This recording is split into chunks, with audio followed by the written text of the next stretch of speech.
The Coppet Freedom of Speech Debate Society encourages both teams to argue robustly with evidence and persuasions in the spirit of Coppet, which has a long history and a long tradition going back to the days of the early 19th century, where Mme de Stael presided over a salon that was a lively center for the meeting of men and minds, for the exchange of comments and thoughts stemming from different centuries, countries, and movements. The Swiss Impact Investing Association, the Geneva Impact Investing Association, the Impact Investing Solutions, and Coppet Group bid you welcome to the third SIA Impact Investing Solutions Freedom of Expressions debate. The Coppet Freedom of Speech debate series intends to relaunch a new version of the so-called Coppet meetings, which pays tribute to the Coppet Group led by Mme de Stael. Our debate is thus fully aligned with the heart of the Coppet Group, in the sense that the aim is to debate freely and openly philosophical and political questions associated with the construction of an impact market economy, also known as conscious capitalism. Our belief is that let's act now. There's never been a greater need or better time to translate our debates into impactful actions that can be measured and compared. The debate format we propose is a mixture of the so-called monk debates and the Oxford Union Slides debate, whereby we have invited 8 of the leaders, thinkers, and influencers of the Swiss and international Geneva's ecosystem. The two teams will tonight debate the following motion. The House believes that greenwashing does more harm than good. And to do that debate, we have 2 teams. So we have team 1, which is the pro motion, greenwashing does more harm, this is here. And as I said before, for those of you who already subscribed to that motion, please sit on this side of the aisle. And then the second team over here is against the motion, so that greenwashing does not do more harm than good.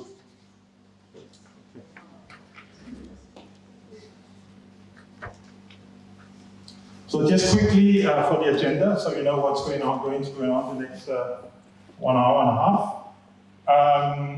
So basically, we'll have a debate from, well, we're already 15 minutes late, but the debate will last for a little bit more than an hour. Then after the debate, the audience will have 10 minutes to ask questions or provide comments. And then the 2 captains of the team will have an opportunity to do rebuttals, both with regard to the questions that we've heard from the floor, as well as some of the arguments that I've heard from the opposing team. And then after the debate, there will be a small photo session with the 2 teams and also with the winning team. And Christine Miquel, who's sitting down there, so we'll say a few things about our networking afterwards, how we can optimize networking, since we have many different representatives of the ecosystem with us tonight. And then last but not least, we have let's say an artistic surprise. I will not say more at this stage. But you'll probably notice there are some art on the 2 sides of the floor that you will learn more about after the debate. So lastly, my name is Christian Coppet. I'm the co-founder of Coppet Group, and I'm a member of the board of the Swiss Impact Investing Association, and I will be the moderator of this evening's debate. Quickly, so you understand the proceedings of the debate.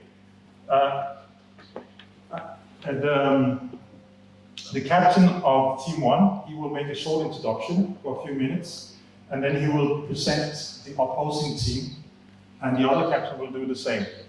And then each team member will have 5 minutes maximum to present their argument. After 4 minutes, I will ring the small bell so that they know that the time is running out. And if they go beyond 5 minutes, I will ring the bell. So, we believe in fairness. Yes.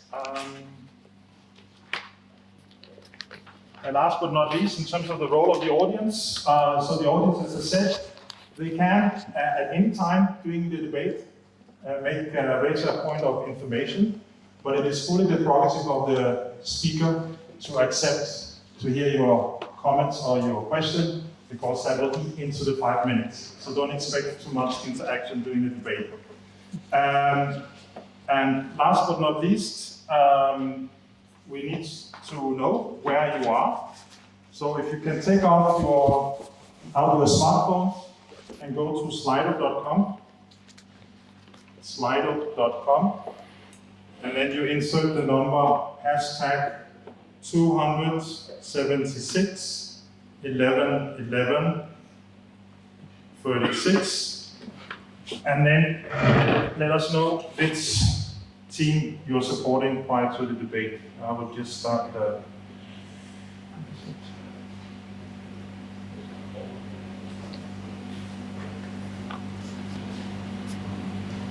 Okay, have you all found it? Slido.com.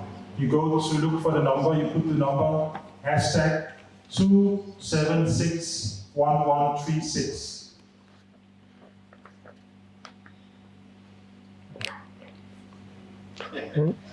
Slido. We have one. How do you spell it, Christian? No, don't spell, you just put the number. Slido.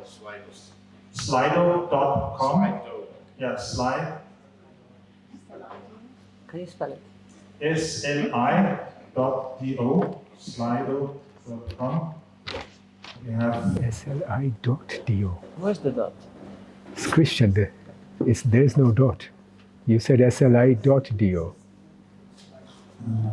It's SLI.do. What's the code again? it's hashtag 2761136.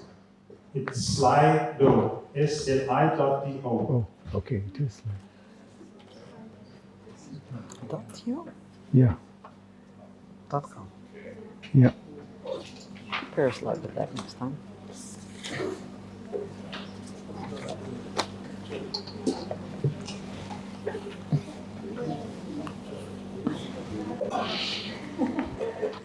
The code is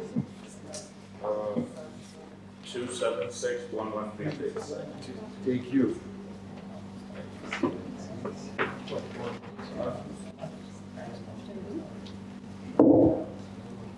Everyone has voted?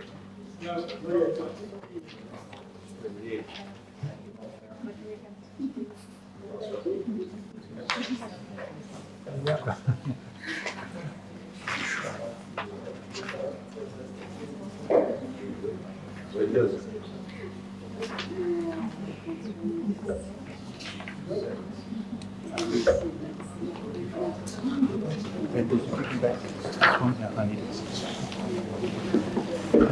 Okay, I think we can start. So,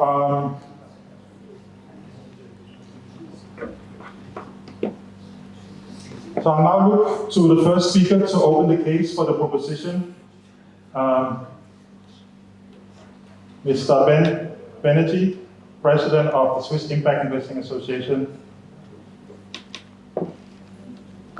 I need this. Oh.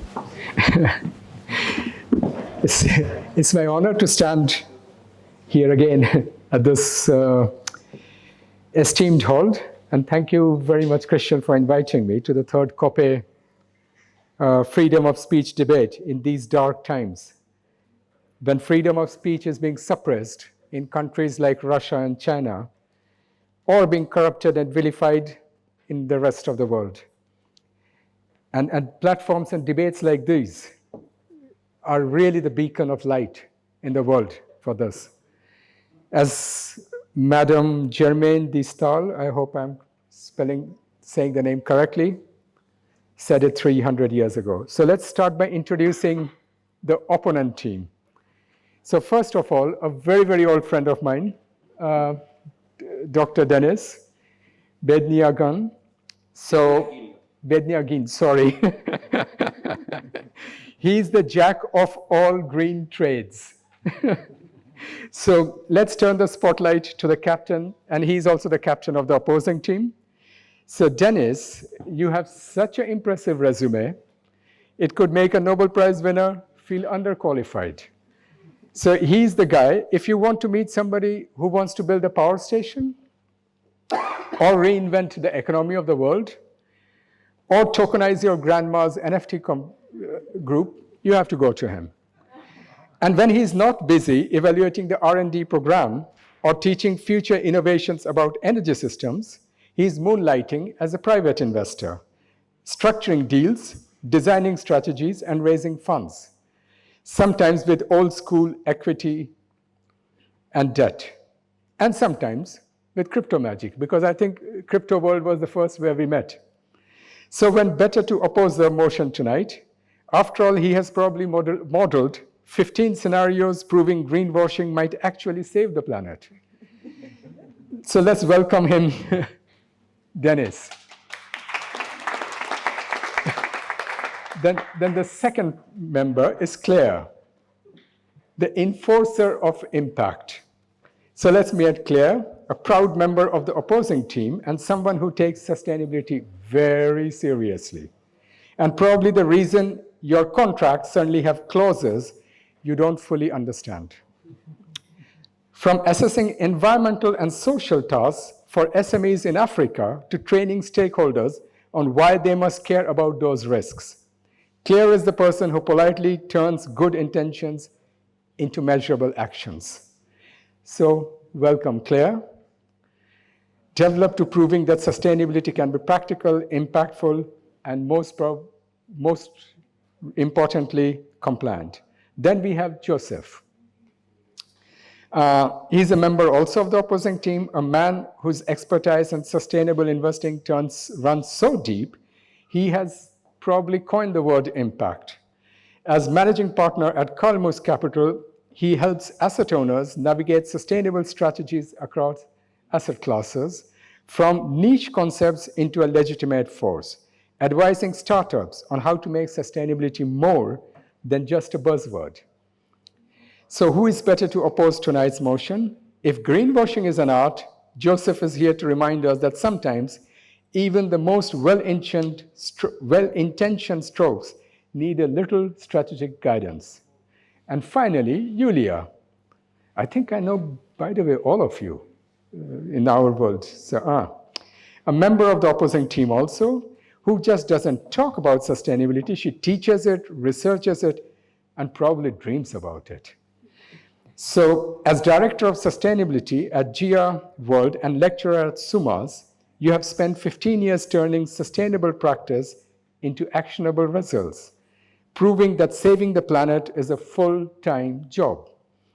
So your career is so vast and deep as the oceans you are championing. And so, founder of the Ocean TV channel. So ladies and gentlemen who don't know about it, please find it out. She has brought environmental awareness to the screen of millions, reminding us all of sustainability isn't just a buzzword, it's a lifestyle. Between leading training sessions, advising on impact initiatives, and managing sustainable projects with partners worldwide, Yulia has mastered the art of turning complex sustainable challenges into practical solutions. So welcome. I don't understand why are you guys sitting on that side of the table and not this side?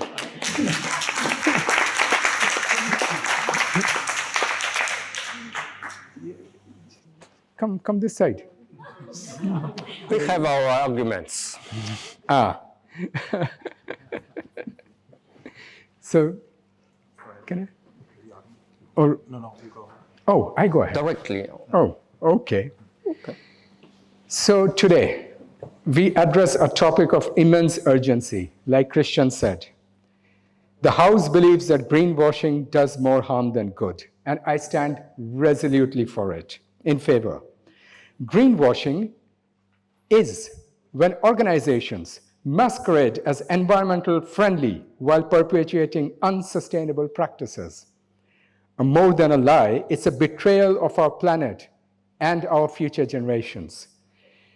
It diverts resources, erodes trust, and delays the systemic change that we really need.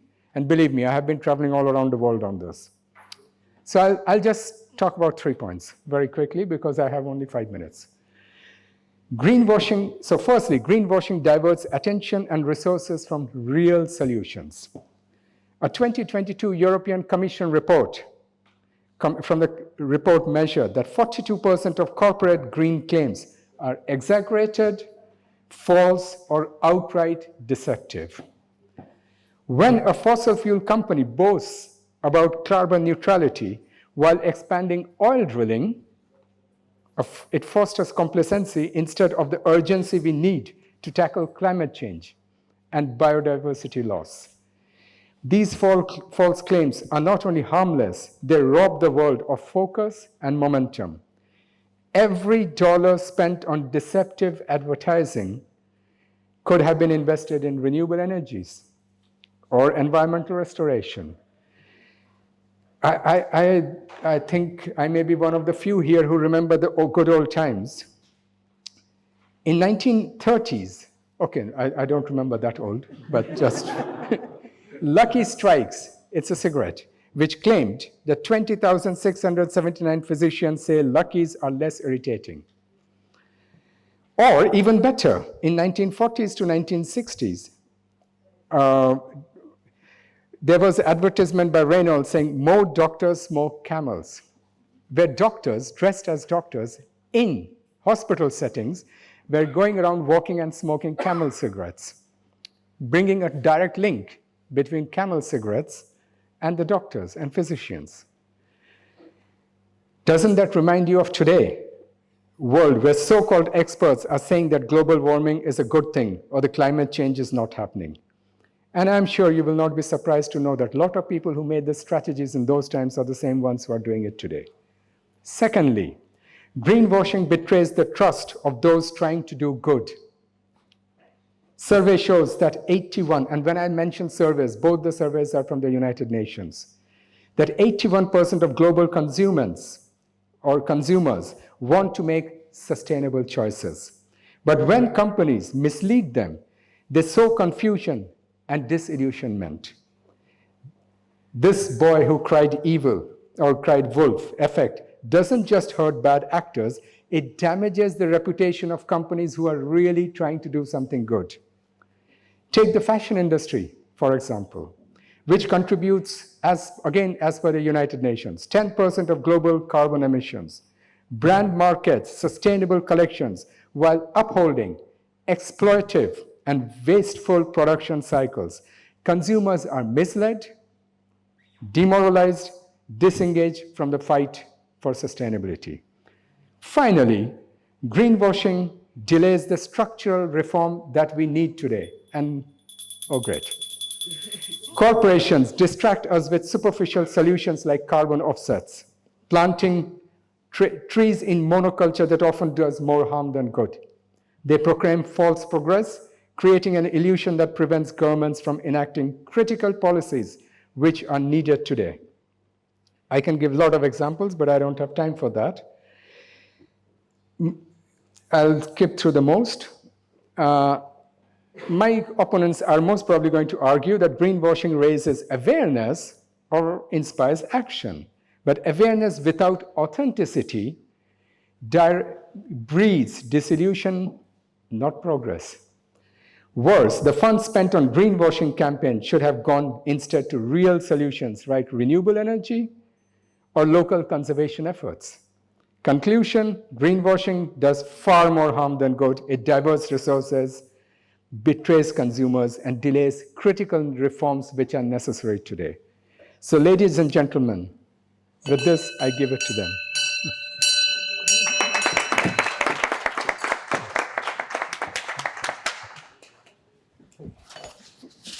So I now turn to Dr. Denis Bednyagin, captain of the second team, to make the case for the proposition. The word is yours. good evening, ladies and gentlemen. It's a big honor and pleasure to have this opportunity to represent an alternative point of view on the problem of greenwashing. So we are supposed to be kind of bad guys here.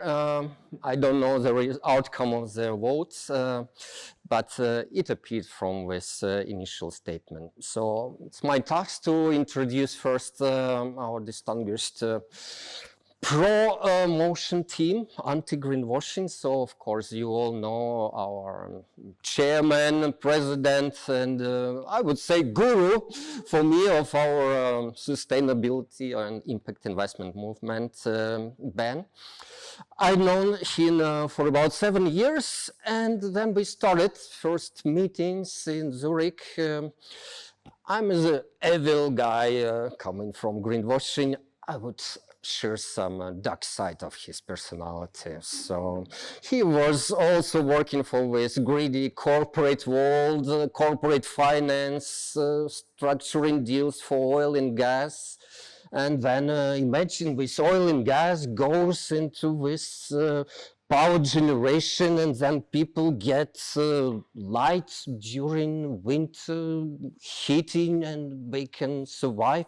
And after deals, they produce these fertilizers that spoil the soil, and then like billion people get food from this, and whatever other project like Africa infrastructure, all that poor people get out of poverty because of all that pollution that he created. So I like that probably he met with Al Gore during his Mr. Obama inauguration. So Al Gore's definitely taught Ben how to make money with this clean CO2 air.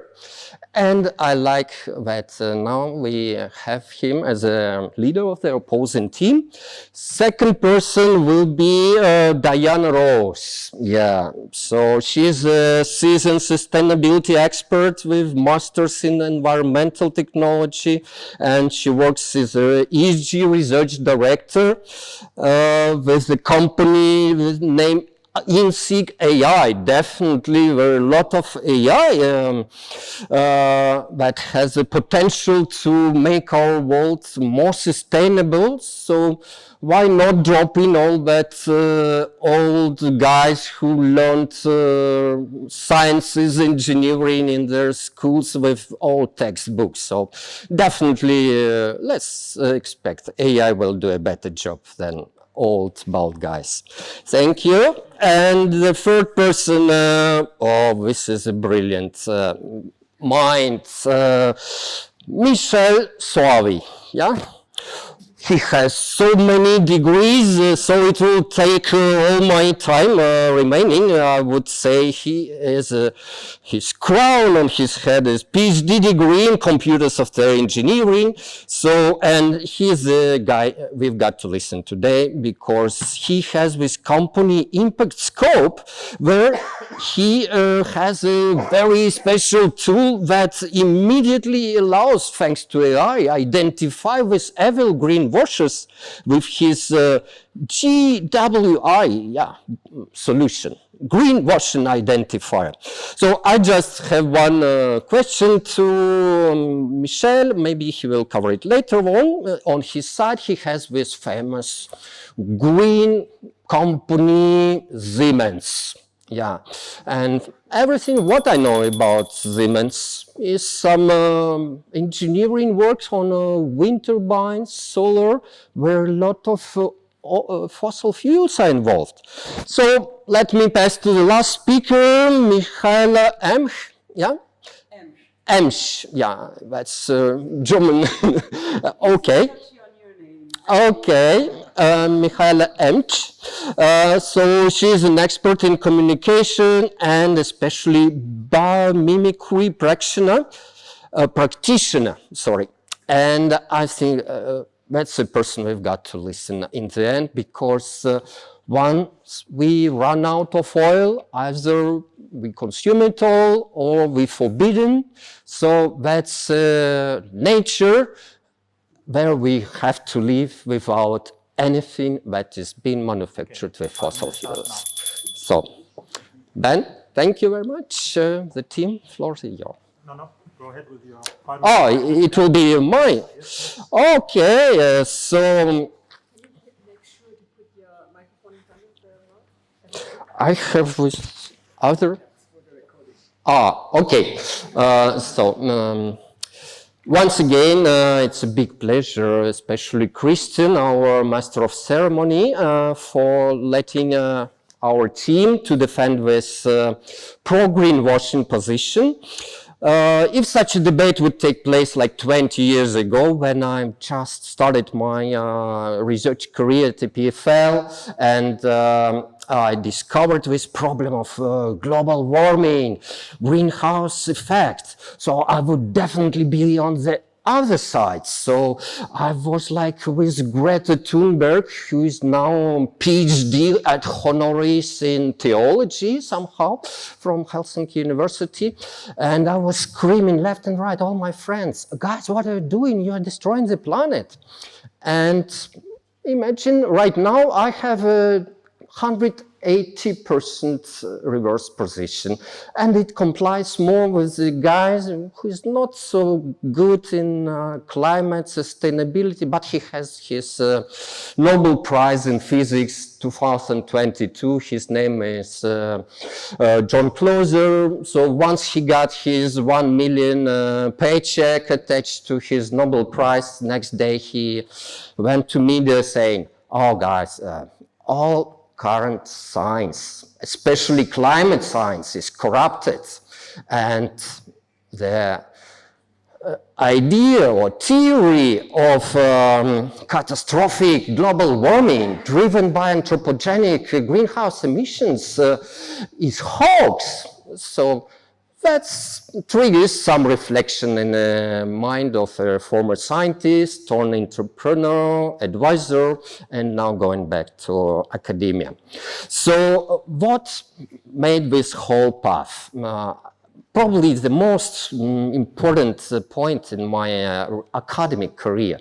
Very first project I've been working on at the PFL was about integrated assessment modeling and evaluation of the international carbon trading markets. So it was in 2002, 2003.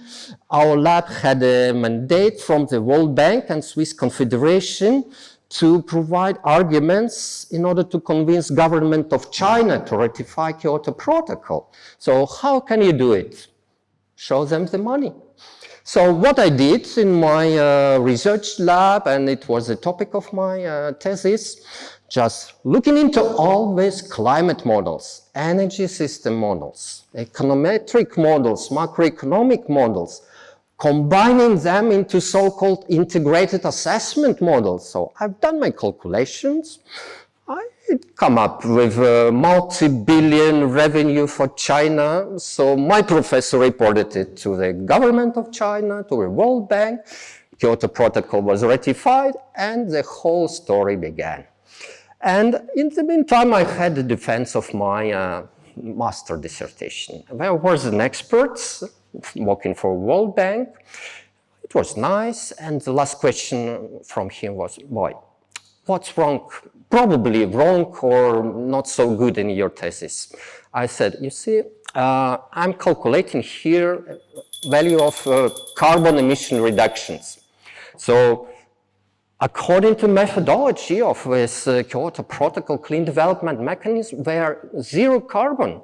They have zero carbon footprint, but it takes energy, it takes a lot of materials to manufacture them.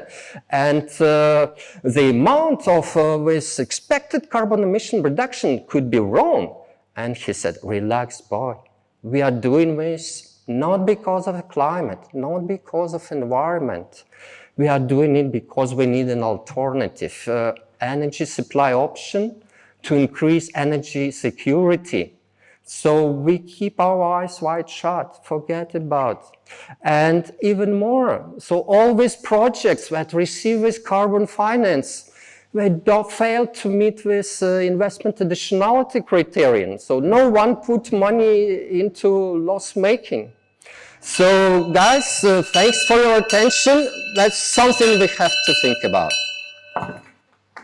Thank you very much. Thank you.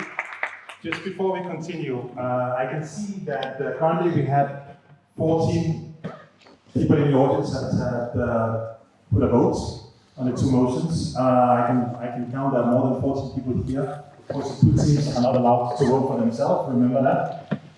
So I'll just give you those in the audience that came in a little bit late.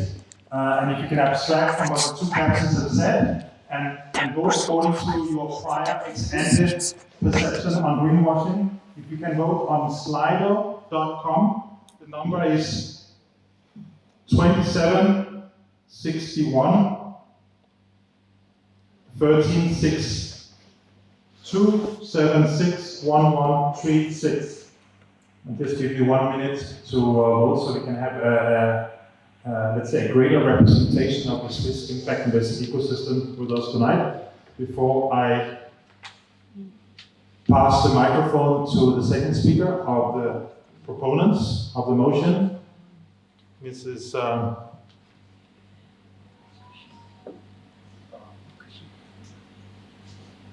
They need help, I can help with Slido.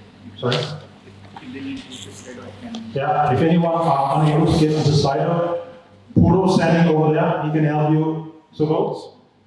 So I pass on the word to Diana Rose for the proponents.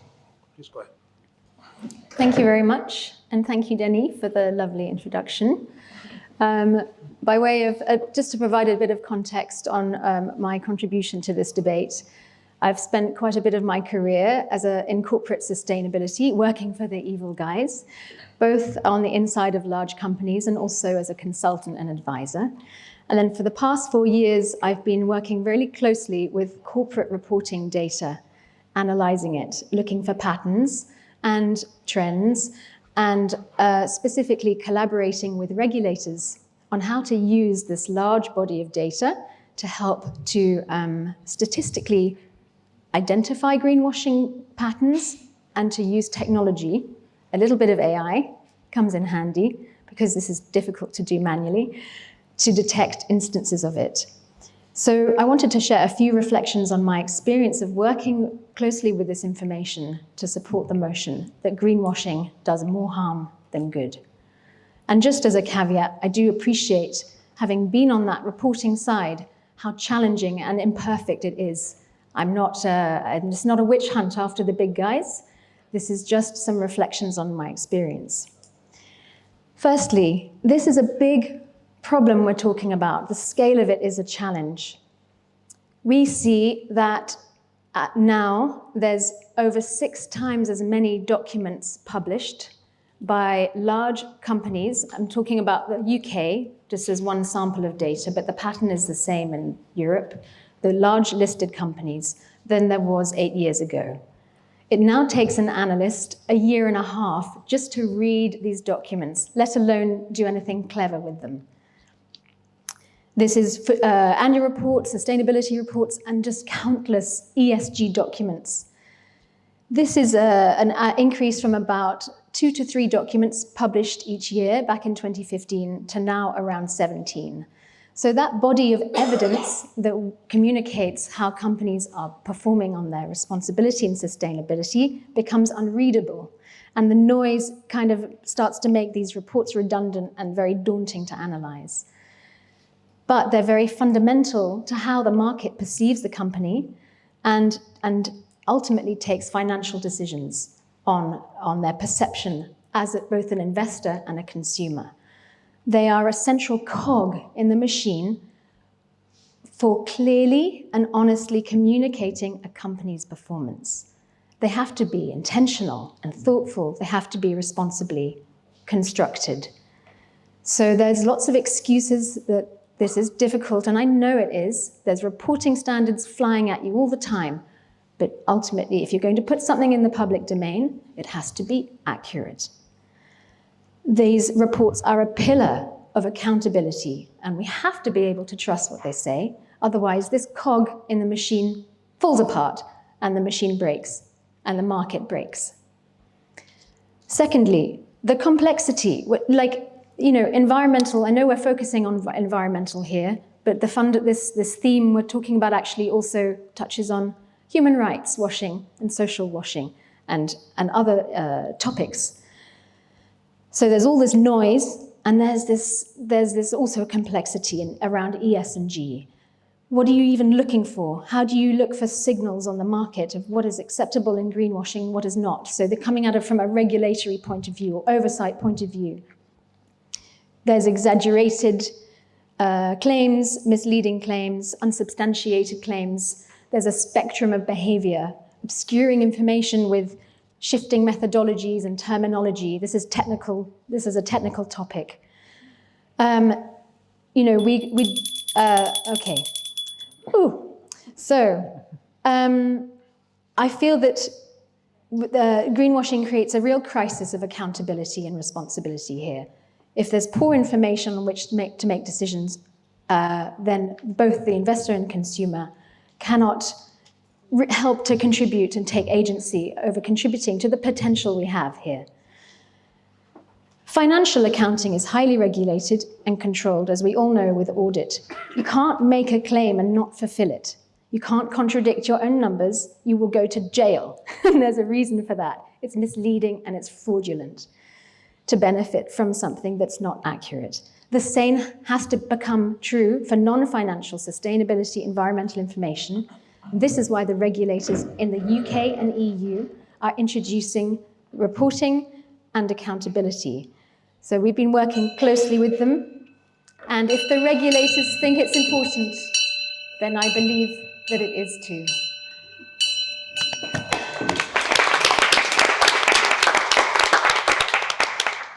Okay, I now pass the word to Mme Miquel Pedersen to continue the case for the opposition.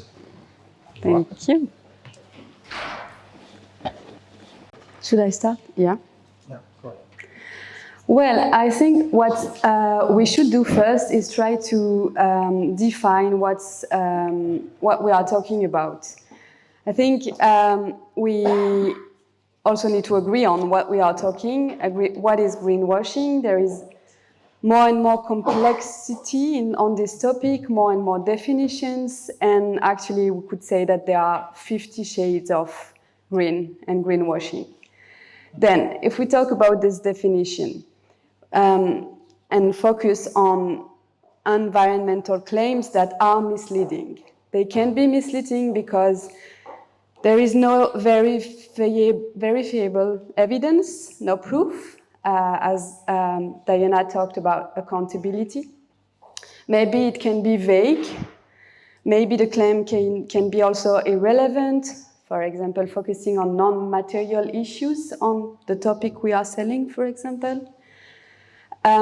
We could also focus on greener products than other very harmful products that are the comparables. They could be also only emphasis on one aspect and forgetting about the other aspects of the product. For example, a social benefit with really other environmental damages. They could be also just lies, then lying very different ways. But then as you understood, what it says is that environment is complex, that truth is quite hard to explain simply, and that nothing is good and bad per se.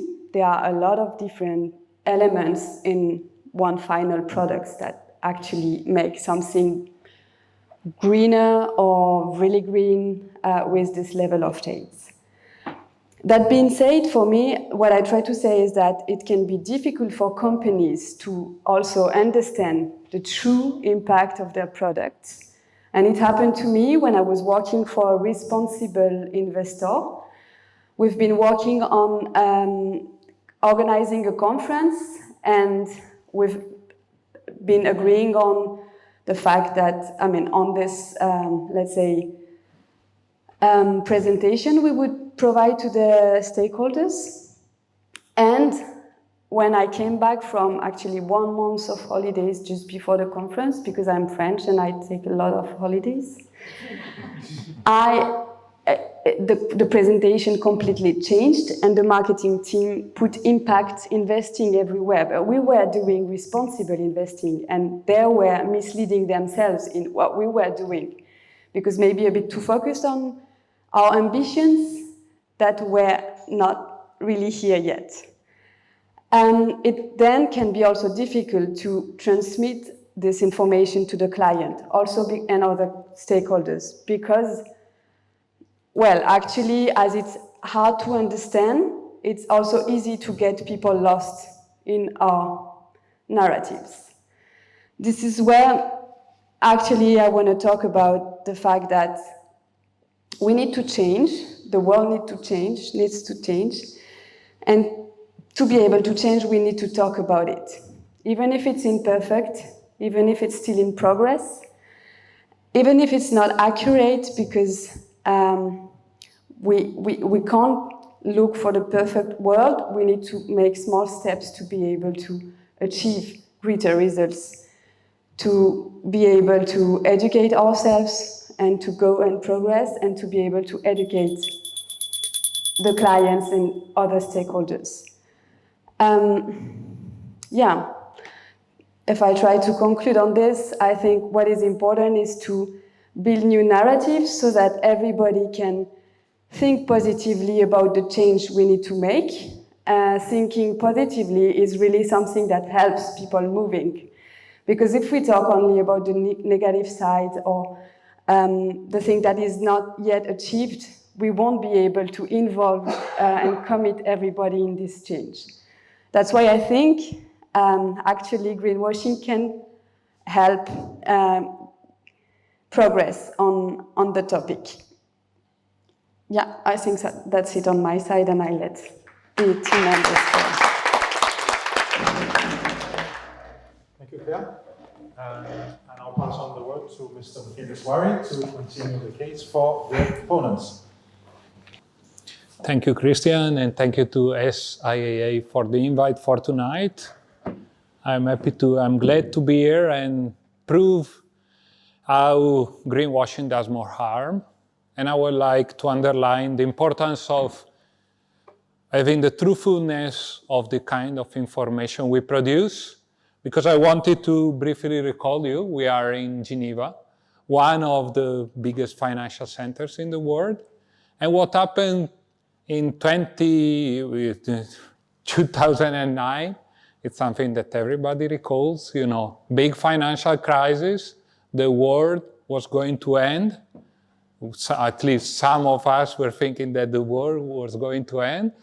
But then there was what really the problem. The problem was the inaccuracy of quality of financial information and inability to account for this and not really putting the best value and ideas in creating accounting. And I believe, and I wonder actually whether now with greenwashing, we are facing a similar problem in the sense that without the ability to at least try to be consistent of saying what we are actually doing and trying to account for the impact of our actions, we really start to be having a similar problem to what happened in the financial crisis in the 2009, in the sense that we are having a big economic crisis, big environmental crisis, and what if this is actually derived from the fact that we are not having truthful environmental information and communication that is really having a big impact. And on top of this, I would like to underline also how the importance of communication, particularly the sustainability one, the financial one, is driving decisions. On the one hand, we have representatives from the asset management industry here. Financial reporting, sustainability reporting are used to derive, ESG ratings. And on the other hand, we have consumers that have to rely on some kind of external environmental indicators to decide where to purchase their good and somehow trying with their funding to direct the best positive environmental outcomes. And I think, that's super important to be able to being accountable for what we are doing, being accountable for what we are saying. And even if something is difficult to do, as it was mentioned before, it is difficult to measure. We are talking about triple bottom line accounting for environmental questions, but it's still somehow an open question. It doesn't have an excuse not to try to do it, and on the other hand, not to actually report and be trustful, telling pretty much the truth about what we are doing, and being transparent about it. And then, greenwashing will not be a problem anymore. So thanks for considering my opinion. I'm happy to give back the mic to Christian. Thank you very much, Michele. Very effective use of your time. So now I pass on the word to the opposition, and we have Mrs. Julia Orwella. The word is yours. Thank you very much. 5 minutes. Perfect. Thank you, Christian, first of all, for inviting me here. When you have invited me first, I wanted to say no. It's very challenging to be in the role of devil's advocate. And then you're right, we need to be all on your side. We need to be there at some point. But then I have done my deeper research into the greenwashing as a topic, as a subject, as an issue. And I understood clearly that you are actually the future, but we are the present. So we really want to be on your side, but we really need to accept the transition, the reality check, the baseline. And basically, we need to approach greenwashing from the position of system thinking. As Claire was saying, there is no clear definition. It means different things to different people. We have all spectrum of greenwashing. We have carbon washing, we have energy washing, we have competence washing, we have biodiversity washing. I didn't even know that there were so many of washing out there. So as a spectrum, we need to be responsive, and we need to kind of turn on this stakeholder management and engagement. We really need to dive into the roots of the problem and see it be empathetic to people.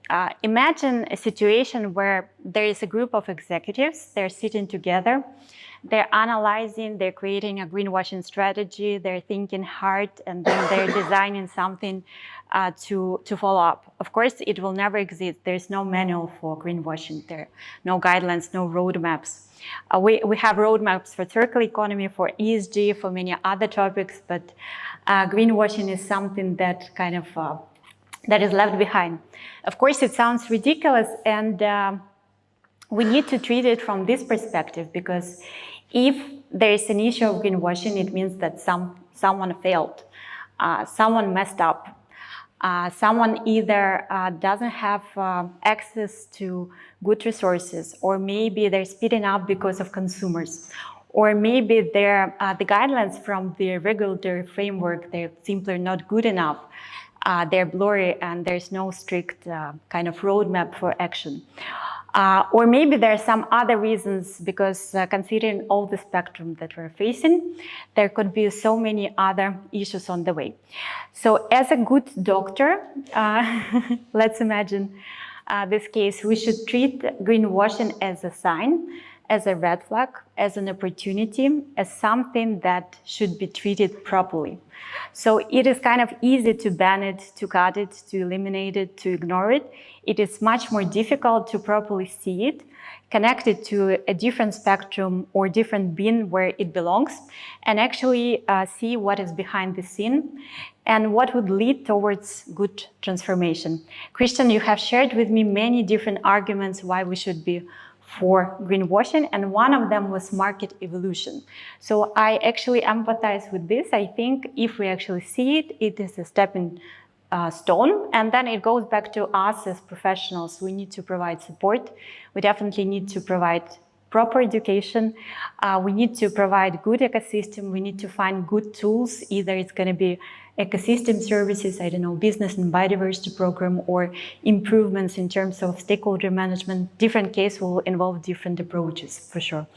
But definitely we need to treat it properly and in empathetic way. And coming back to my initial point when I said you're the future, but we are the present, we are that reality check. So when frameworks like SDGs, they will become part of our legislative systems. When sustainability become a new norm, when we'll have circularity and its principles all across different industries, then for sure I will be sitting over there. Until then, I will be here. Thank you.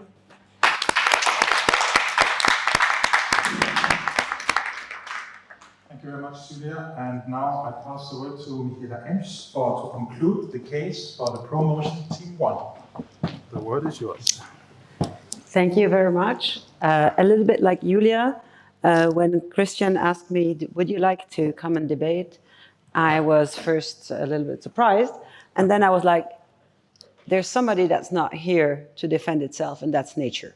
So I will take the place of nature today, but also the place of a communication specialist that I am. So I feel there is a clear tension between nature's long-term goals, that is to be conducive to life and to perpetuate itself and to bring ecosystemic services to us, very anthropocentric, but there's a long time in nature. And as a communication specialist that worked also for the bad guys at point, not anymore, we are also always concerned with short-term results.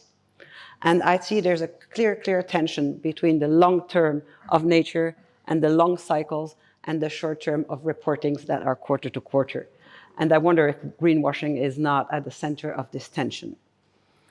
As also a B Corp company, I am very sad to hear you guys thinking that greenwashing is great, because the effort that is put in putting together your BIA, all the things you have to prepare, and then you get kind of defamed by bad actors in the system with other labels or not complying with the labels that are very clearly there for impact for the future and to help not only nature but also society. So it's a little bit disheartening when you're the ones doing the work right and you see that others are like piggybacking on your back. In nature, what would nature do? What would nature do if you have people piggybacking, right? There are places in nature for deception. You have flowers that mimic being insects to get pollinated. You have octopus that transform their shape into a rock in order to ambush their prey. There is deception, but always short term. In the long term, ecosystems function together and collaborate in order to perpetuate themselves. So I think, again, we have this tension, short-term gain, long-term collaboration is needed. And that's also what I try to bring through biomimicry and bioinfused principles to my clients, and to tell them that trust is only won over time, and repeated interactions as they are in nature. Coevolution is what we need for a better future. So short-term gain in order to look good on your sustainability report for this quarter might mean that you're deceiving investors, clients, consumers, and basically yourself, because you're not trusting what you're saying either. Trust seems to be the last value we have, since money does not mean anything anymore. I also would like to check that, you know, in nature you would see one ape with all the bananas and the other apes with no bananas. We would ask ourselves, what's wrong? What's wrong with this ape? And in our society, we put these apes on the cover of magazines. So maybe there's something wrong with us. We should maybe look at long-term collaboration, long-term gain, and maybe mimic what nature is doing and reinforce trust. Hence, greenwashing, destroying trust, is destroying our society in the long run. Thank you. Thank you very much, Michaela. And now I pass the word to Joseph to conclude the case for the opposition. Joseph, all to you. Thank you so much. Let me grab the banana. Greenwashing, green hushing, have I done this rainbow washing? Have I missed one? Please, somebody. I'm sure there's so many since I've started looking at this. There's only one thing they all have in common. Well, many things have in common, but one in particular: intentionality. We're in a world of perception management. So whether it's mediatized, whether it's reporting politics, it's all about point, blame, you're pretending to be something you're not. And absolutely, greenwashing is not good. And please, as you vote, please make sure you understand the question. We are not arguing for greenwashing. The question is very specifically saying, does it do more harm than good? It's a relative question. And should we be focusing on the few that take the intentional action to pretend something they're not, or the other 80% that will not make the intention to do anything, pretend to do anything, or not even try? That is the problem, and I am with Mother Nature. Mother Nature is not helped by perception and sanctimonious, oh, beggar thy neighbor, or they are bad, we are good. Mother Nature is Mother Nature, and it's reality that counts. We're far more interested in the 80%, which are disincentivized from even trying because of the risk of being perceived as greenwashing. And that is a far greater harm, and that is the argument we're making. So as you're voting, please answer the specific question. Does it do more harm than good? We are certainly not advocating for greenwashing. Most of us have dedicated our careers to bringing the sophistication in that area, to making sure that transparency comes along. The second point I wanted to make is that it doesn't matter anymore. It mattered when there weren't regulators, when regulators took their 10 years to figure out what are we doing beyond black and white risks and returns. But they're all coming in force. I mean, we heard with several speakers and those that actually helped form it, far too much reporting, but the regulators are taking care of it. It's going to be regulatory obligation. Therefore, I'm going back to saying, as you vote, look at the actual question. Greenwashing is not fraud. We're not advocating for fraud. So if you're lying, whether it's because of nature, whether it's because of social issues, or because you didn't make as much money as you pretended to on your accounts, it's all the same thing. It's fraud. We're not debating anything about whether it's legal or not. That's part of what the law and the constraints upon which capitalism is allowed to make. Capitalism, we've tried the others, they didn't work. So capitalism is basically profits that are allowed to be made within the constraints that society decides, politically, regulatory, monetarily, and fiscally. Those are being put in place now. A couple of years ago, I would have been definitely on the other side and working towards it. Now, well, the question is about greenwashing. It's not about, is fraud okay? But more importantly, it's about the harm that is done when it comes to being scared of being perceived as greenwashing. And here I'll use a very tangible example and be rather provocative if I can and say, well, if we look at the definition of greenwashing, it's a relative term. It's what are you doing compared to the expectations and label that you have, whether you give yourself that label or you have it. And here it might be controversial to say that we could argue that the biggest greenwashers in the financial system are development banks. Not Goldman Sachs, not UBS, that try and sell more products. That's their job. They're supposed to pretend. I mean, it's like advertising for any product. You watch advertising, you don't expect it to be the happy smiley faces on there. It's what banks do. Development banks, by definition, are responsible for taking public money and solving the world's problems, in particular with regards to climate. And there's a metric to measure how not ineffective, they have done a fantastic job. They have done nothing close to the expectations. Why? Look at their credit ratings. There hasn't been a single default. There have been no downgrades. They are taking a fraction of the risk that their credit allows them to. They have something called contingent capital. Contingent capital means that you have a call option from the government to bail you out. Credit Suisse did not, but the market pretended it did. And they took a lot of excessive risk. So compared to the mandate a development bank has It is doing very, very little. Why? Because every single employee is scared of being perceived as greenwashing. Political risk capital is far more important. How does reputational risk and how does getting fired because, wow, you work for a development bank or a UN agency or an NGO, and every single person will be first and foremost focused on their short-term incentives of not being perceived as doing wrong, at the risk of not doing what is necessary for the world. And therefore, I will ask you one question. Innovation has always been one thing. Sorry, I'll finish on this one point. If you're not risking to be wrong, we will never come up with anything new, and we need a lot of new. Thank you. Thank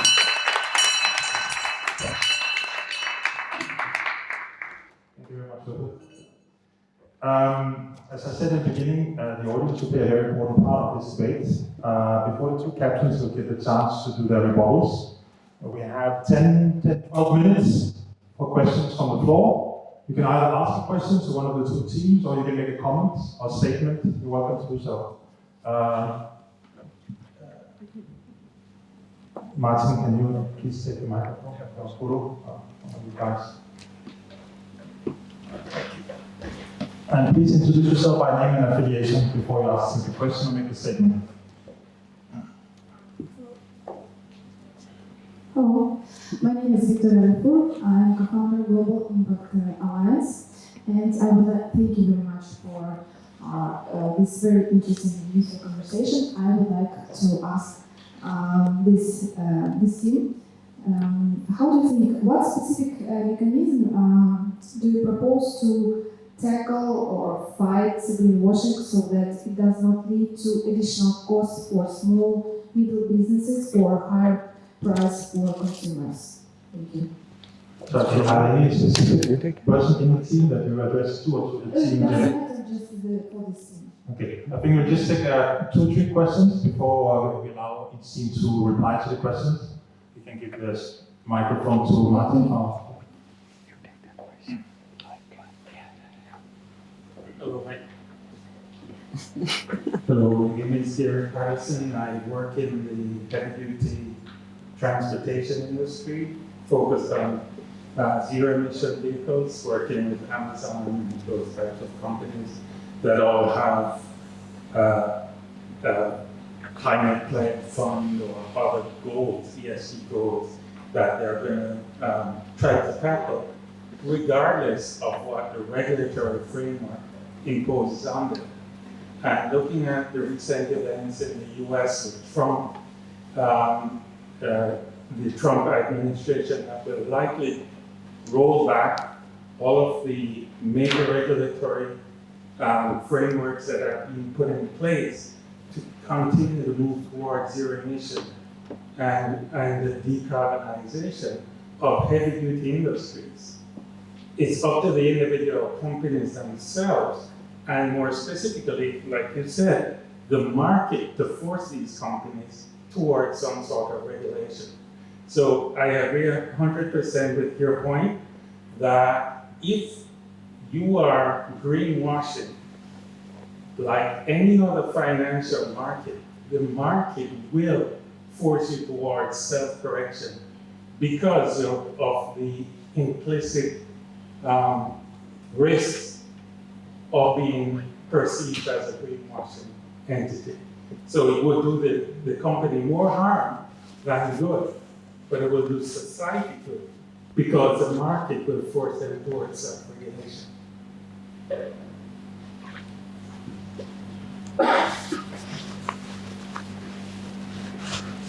Any more questions? We still have 5 more minutes.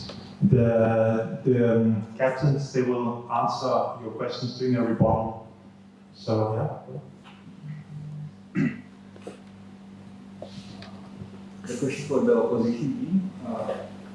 Somehow, if I agree with the point that greenwashing does enable the initiatives to be taken, and it's not about what harm they are doing, but how much harm they are doing. Where do we keep that cap? Like this much harm is allowed, or this good or bad? How do we keep this tab, or the check and balances? What can check and balances for this? Okay. Any more questions from the floor?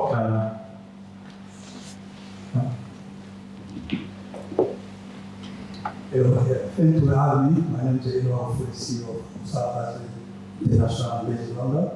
I need to go forward regarding the president of Azerbaijan in Baku, who already mentioned oil and gas is a gift from God. And I can guess out that oil and gas is a curse for African country.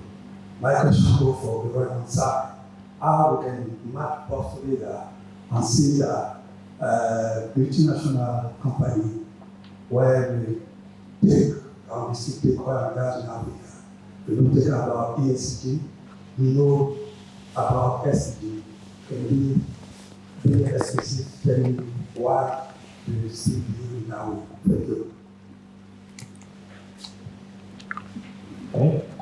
Still have a couple more minutes for Q&A from the floor. Any last comments, questions, observations?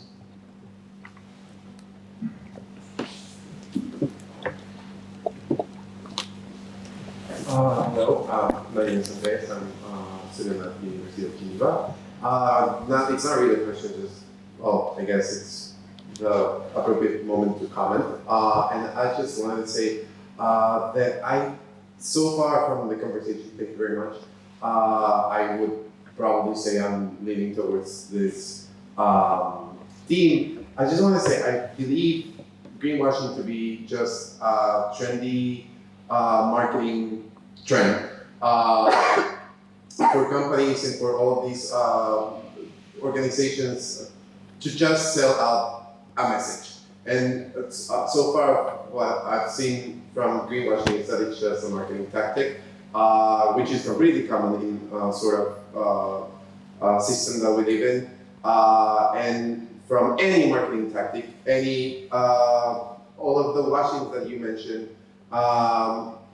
it seems to me as if it's just what they want the people to perceive. And in my personal opinion, I feel like it's more of a measure, it's more of a symptom of goodness. Like, if we need to have this conversation, I believe it's just, we can see it as a positive thing that we are having a conversation. And again, I think the key issue is more on the regulatory aspect, on the governmental aspect, on the, if you see, for example, companies, like fashion industry companies, that they are mainly environmentally harmful to the environment on the actual production, on the actual waste disposal, and then they come out and then they put out that they started packaging with plastic and they started doing paper packaging, and then, well, of course it's greenwashing, and of course that's not what we actually need. We actually need them to work on the production, but then it's just marketing. So I think it's just, the conversation should not be so focused on what the harm of it is. It's more of I think we are all getting distracted by it. If we think that it's just bad, we should focus more on what each industry is harmful for, and then make it a more of a structural change and just the facade of it all. Thank you. Okay, thank you very much. Let's start with the opposition. If you want, you have a couple of minutes to answer the questions before we start recording. The biggest problem I see in this energy, climate policy, whatever, greenwashing regulation, is that the sense of the green has been kind of perverted. So nature is green. So everything what grows on the ground, green leaves, it's green for me. But then we take with electrical vehicles, solar panels, wind turbines, all these batteries, and it's not a hidden fact. We know all these social impacts, environmental impacts, and somehow it's being coined as green energy. And with green energy goes exactly against the green nature. So greenwashing starts at the legislation level, political regulation in Europe. They are greenwashers. We are against it. So think about it. So Mr. Trump, it's not a just weird guy who got overnight bribe from oil gas. He has a beautiful scientific team. Most of them are senior guys, like this Nobel Prize winner. So science is corrupted. With 97% consensus is fraud. So humanity, we need 18 degrees Celsius to survive. Average global temperature, 14 degrees. Normal temperature that makes relevance for human survival can go -20, -30. As a human beings, we have to warm, not to cool our planet. As developing countries in Africa, so they've been depriving from whatever financial resources to develop national energy sector. They've been imposing this made in China solar panels, and local nations couldn't explore and develop their resources. So we need to review it, get back to basics. Science, education is the key, and transparency about just definition and political actions, not reporting on greenwashing, etc. Thank you. Dennis, can I add something regarding the question also asked? Exceptionally, because 2 minutes for... Sorry, I'll be really fast. There was one question regarding the balance of harm. I guess it was a bit of a question of quantification, and here I would go, as Dennis said, we need to go back to basics, we need to go back to common sense, and maybe stop focusing too much on data and accuracy of data. Because while we do this, we don't focus on what counts, but can't be measured. And yeah, that would really be my opinion also. Really common sense on this balance and not going too much for accountability and accuracy, because it's simply not possible. It's too complex to be synthesized in one data and one figured balance, let's say. Thank you. So you answer the question. Okay. So I will reply somehow to the first and the last question.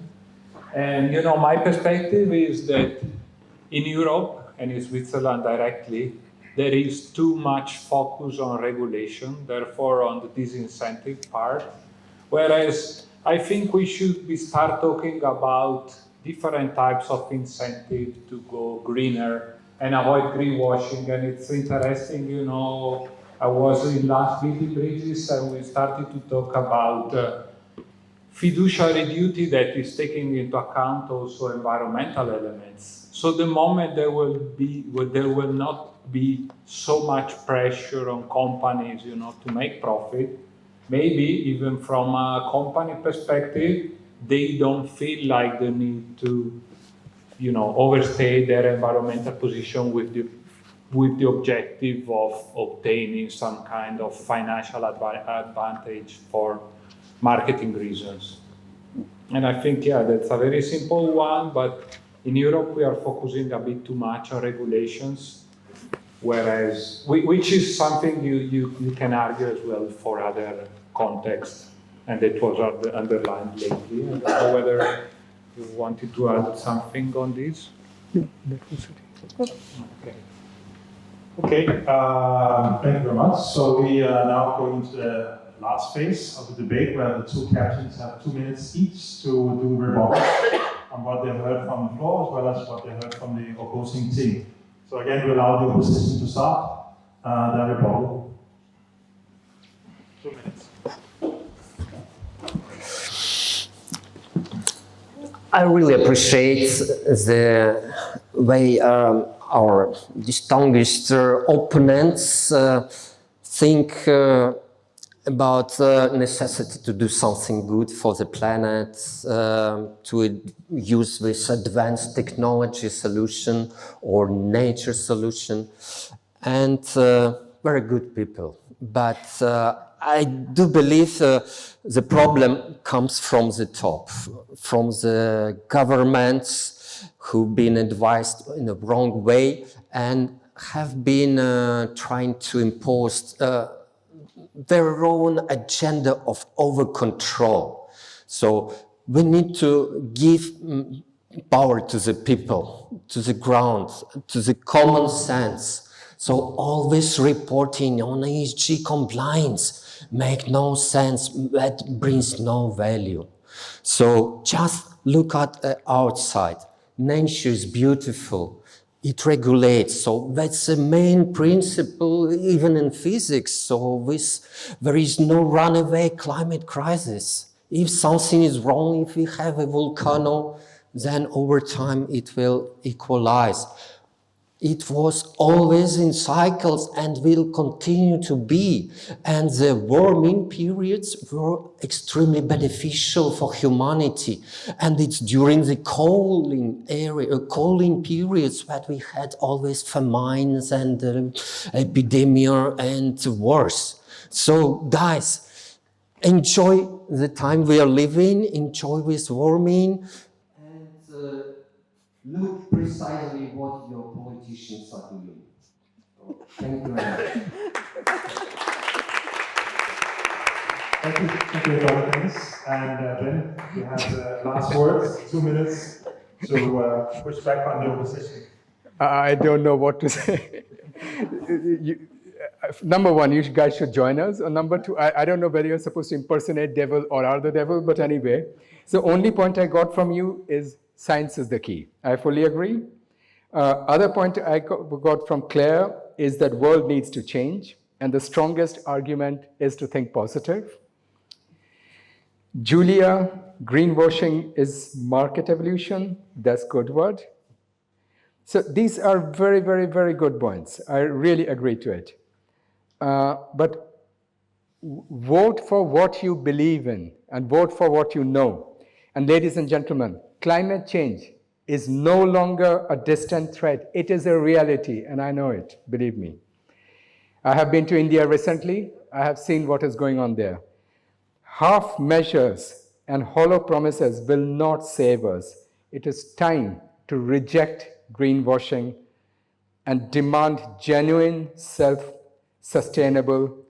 It's what is in the cost here is our planet and our future generations. And I have a kid, so I can say that. So please vote with that. Vote for the climate and vote for sustainability. And you guys, please join us.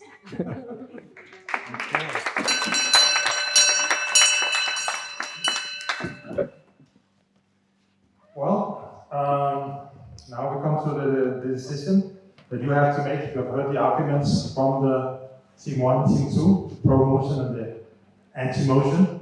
So I hope that you have made up your mind. So I will start the second vote. Greenwashing does more harm than good. If you agree on that, you vote yay, and if you don't, you vote no. And I start now. And of course, the two teams are not allowed to vote. We're one less already. Need bonus points. I sent the link to my parents to vote. Yes. To your parents? Send that link. No. Or put it on the social You're rigging media. this election, aren't you? But you do sometimes have it, like when in kids competition, like kids have, and then the parents send it out to their friends and everybody vote for my kids. Parents are the worst. And curiously, the winner gets like 50 votes out of a class of 20 people. Yeah. Only Russian style. Yeah. Oh, they have 2 versions there. Yeah. That's why they're buying the votes. Buying the votes. They're eating the cats and buying the votes. Yeah, oh yeah. And the dogs also, don't forget the dogs.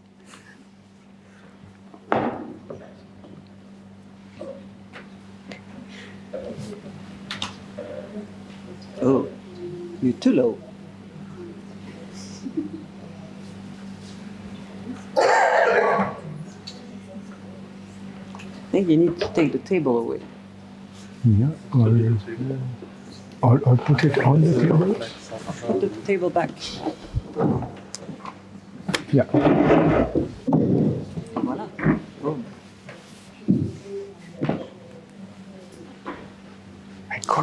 How many engineers? Okay, it was to be fully transparent, but We don't see anything yet. Hey, Dennis, don't tell your Russian friends to vote for you.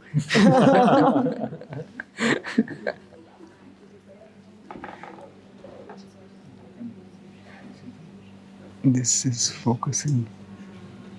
What? Oh. What's going on? No, it's not you focusing. just sit there. Oh, maybe those lights are off. Yeah, I don't know where He's sitting behind, but I don't, he knows.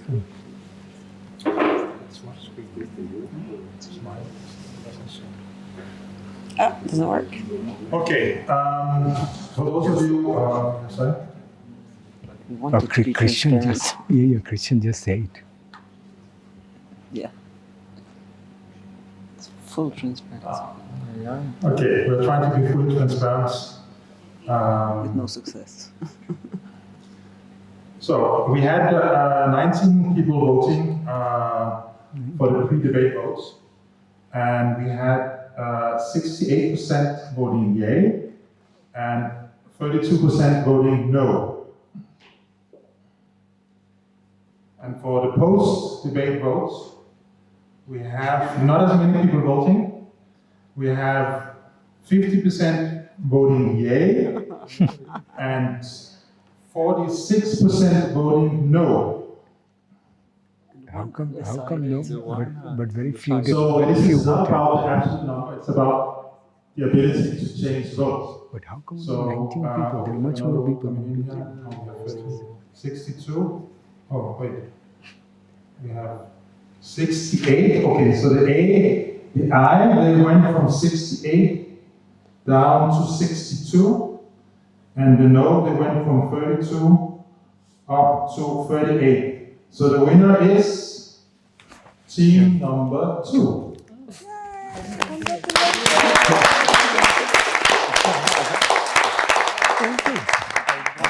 When, how many?